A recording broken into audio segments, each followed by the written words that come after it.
سوال ہے کہ اس مسئلے میں راجح موقف کیا ہے؟ کون سا مسئلہ؟ جو ہم نے اس سے پہلے دیکھا تھا کہ امام نووی رحمہ اللہ کے نزدیک ایک شخص کی گواہی قابل قبول نہیں ہے، جبکہ امام شوکانی رحمہ اللہ نے اس کی وضاحت کرتے ہوئے کہا ہے کہ ایک شخص کی گواہی بھی قابل قبول ہو سکتی ہے، اگرچہ وہ شخص دیانتدار ہے، یعنی کہ مومن ہے، متقی ہے اور تقوی کے لحاظ سے قوی ہے، اسی طرح سے اپنے یعنی بینائی کے لحاظ سے قوی ہے، ذہانت کے لحاظ سے کمزور یادداشت والا نہیں ہے۔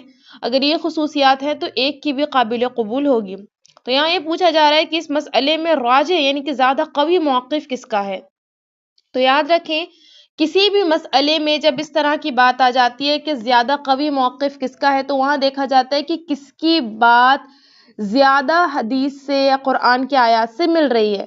جس کی بات بھی زیادہ حدیث کو ٹچ کرے اس کا موقف زیادہ راجح ہوتا ہے۔ تو جیسے کہ ہم نے دیکھا، امام نووی رحمہ اللہ نے ایک حدیث کو سامنے رکھتے ہوئے کہا کہ ایک شخص کی گواہی ہلال شوال کے لیے کافی نہیں ہوگی، کیونکہ اللہ کے رسول کو دو لوگوں نے آ کر، دو دیہاتیوں نے آ کر گواہی دی تھی، ابو داؤد کی حدیث جیسے کہ بتائی تھی، اور اس پر اللہ کے رسول نے اگلے دن جو ہے لوگوں کو عیدگاہ کی طرف یعنی کہ نماز عید کے لیے بلایا۔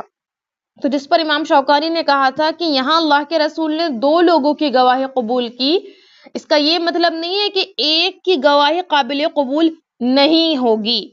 تو یہ امام شوکانی نے بات کی تھی۔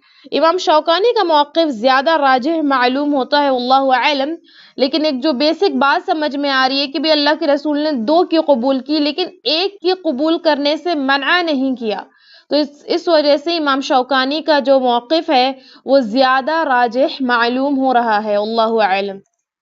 لیڈیز کویشچن، خواتین کے سوالات what's app group. Ladies and girls کے مسائل کے لیے QR کوڈ سے اپلیکیشن ڈاؤن لوڈ کریں۔ ہمارے گروپ میں ایڈ ہونے کے لیے 8106126040 پر میسج کریں اور تمام کو شیئر کریں۔ آن لائن اسلامی ٹیوشن بچوں، بچیوں، خواتین اور مردوں کے لیے۔ اس کے علاوہ آن لائن 2 ایئر عالمہ کورس خواتین اور لڑکیوں کے لیے۔